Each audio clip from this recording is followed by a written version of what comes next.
Rádio é minha vida, como ouvinte ali ainda criança, como atleticano, depois minha vida inteira, né? Hoje aí já 35, 36 anos de profissão. Falar do rádio sempre é muito prazeroso. O nosso rádio é imortal, o nosso rádio é genial, o nosso rádio é fantástico e as outras plataformas que chegam vêm para acrescentar ao rádio. Ele vai continuar gigante, igual essa nossa arena maravilhosa aqui. Um abraço a todos. Não, na verdade, eu acho fundamental esse documentário, assim, muito, porque enquanto fazia pesquisa, assim, sobre a Rádio Favela, e não só ela, né, investigando sobre outras emissoras, também outras iniciativas, essa questão muito frágil, né, da memória, do registro, do documento, assim, então eu fiquei muito feliz mesmo de saber do projeto e de vocês terem tratado da Rádio Favela, assim, sabe, que eu acho que é muito, a gente deixa uma lacuna muito grande, né, e aí quando a gente quer olhar para frente sem olhar para trás também, né, então assim, eu achei incrível o documentário, fiquei muito feliz, acho que é só isso. Porque eu vim do rádio, né? Eu, criança, eu brincava de rádio. Eu fazia os meus microfones com latinha de massa de tomate toda furadinha, com um pauzinho aqui assim, fazia igual a gente via os microfones de rádio daquela época, né? Então, eu sempre fui do rádio, né? O rádio está na minha essência, na minha veia, né? Na minha vida. Eu venho para a rádio trabalhar com a maior alegria do mundo. Por isso que eu de vez em quando chego os caras mais jovens que não querem trabalhar no sábado, não querem trabalhar no domingo, não querem fazer um plantão. Toda a vida eu trabalho no domingo, eu trabalho todos os dias. O meu programa é na rádio de segunda a sábado. E no domingo eu faço de 9 a 1 da tarde.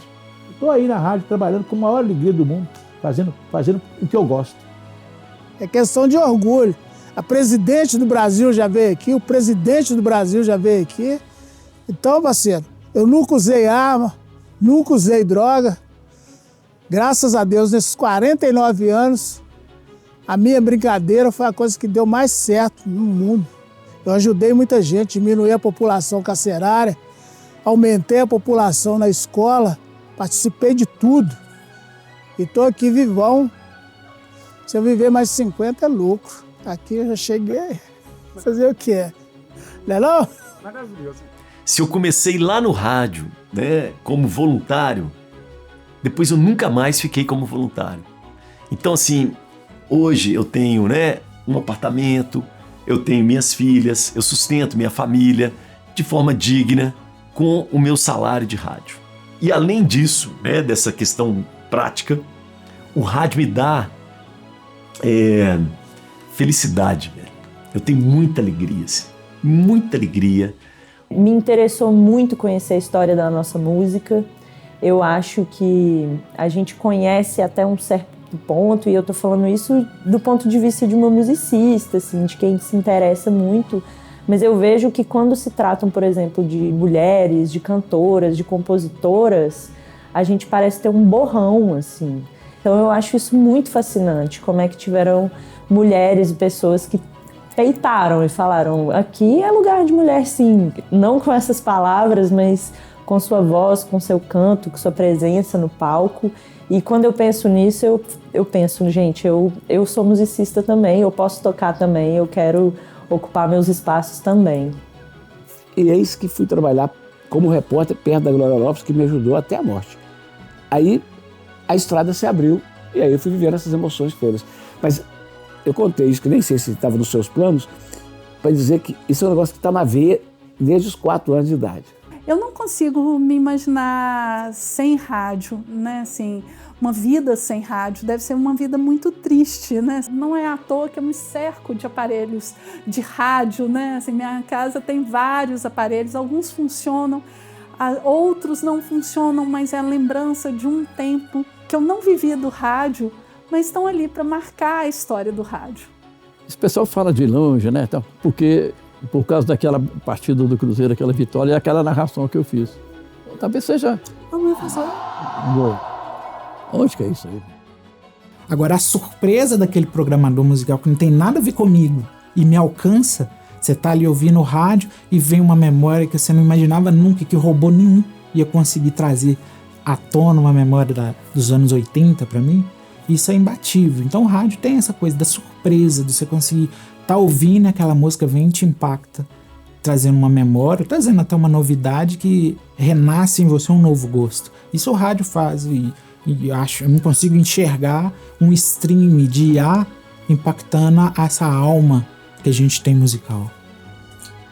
Mas eu acho isso, assim, sabe? Eu não esquecer o que está lá no nosso estatuto mesmo, que é essa questão de continuar sendo um veículo de formação do povo mineiro, de apresentação como se fosse a feira de amostra, da apresentação das belezas e das riquezas de Minas, porque eu acho que é esse o diferencial da Inconfidência em relação a uma rádio privada, né? Esse papel público de mostrar as riquezas de Minas. Eu acho, inclusive, eu digo sempre, cada capital brasileira tinha que ter uma rádio só de música brasileira. Seria outra história da música brasileira no país, né? Porque é a vitrine, isso aqui é uma vitrine do músico que está começando, do músico local, e não só local, do Brasil inteiro. Muita gente começou aqui, que é de outro estado. Imagina, se cada capital brasileira existisse uma brasileiríssima 100,9. Seria maravilhoso. Eu me arrepio de falar disso, porque essa é a função da Itatiaia. A Itatiaia tem uma função social, que é a função de representar aqueles que não são ouvidos. A Itatiaia, ela é ouvido para quem não é ouvido em lugar nenhum, e ela é voz para quem não tem voz para ser ouvido em muitos lugares. Quer trabalhar na Itatiaia? Você tem que sentir a dor da dona de casa que vai no posto de saúde e não é atendida. Se você não servir para ter essa dor, você não serve para estar aqui. Porque aqui, Mineirão, é a extensão da minha casa há muitos anos, né? E essa frase é um bordão que eu uso há muitos anos, vai que eu tô te vendo, e com Piquitito. Piquitito é um apelido que é um nome, que é do meu pai. Eu me chamo Francisco Oswaldo Pereira dos Reis. E lá no interior, na minha cidade, onde eu nasci, em Monte Santo de Minas, quando eu começo no rádio, ninguém me conhece por Francisco, muito menos Oswaldo. Então era o Chiquinho do Piquitito. E eu carrego esse apelido, que para mim é um nome, que é uma homenagem também que eu passo para o meu saudoso pai. Eu adorava aquelas cartas que vinha assim, espero que essas más traçadas linhas, adorava isso. Eu guardava. E essa reação eu acho tão legal, que às vezes a gente tá conversando, aí eu falo assim, quando eu tô lá na rádio e tal, os caras falam, você trabalha na rádio? Você trabalha em Itatiaia. Pô, cara, você trabalha em Itatiaia. Sabe assim, é uma coisa tão satisfatória pra gente, e as pessoas veem, assim, na verdade Itatiaia é muito grande, mas ter essa noção de como as pessoas enxergam a Itatiaia com uma coisa do dia a dia, uma coisa muito importante para elas, isso é bem legal. E você fazer parte disso, né? Eu passei a gravidez toda trabalhando, sendo cercada de carinho por todos, de compreensão, principalmente da direção. Isso tudo foi crescendo foi crescendo em mim essa identidade que eu tenho com a Itatiaia. Passei por uma situação muito difícil na minha vida pessoal, recentemente. E assim, o que essas pessoas aqui fizeram por mim, talvez nenhuma família de sangue faria. Mesmo com televisão, com canais a cabo, com internet, com tudo mais, o rádio ainda é indispensável. Há algum tempo, a Aberte fez uma campanha que tinha o seguinte slogan: brasileiro não vive sem rádio. Eu penso que isso continua valendo, e esse slogan deveria ser repetido mais pelas emissoras de rádio, porque brasileiro não vive sem rádio. É a essência humana que haja alguém que é catalisador da história para trazer essa história para um grupo maior de gente. E é isso que o rádio faz. Não interessa se é pela internet, pelo satélite, pelo óculos virtual, pelo rádio de válvula, pelo megafone com gente em volta. Isso aqui é o rádio. O rádio é a ideia, não é o veículo.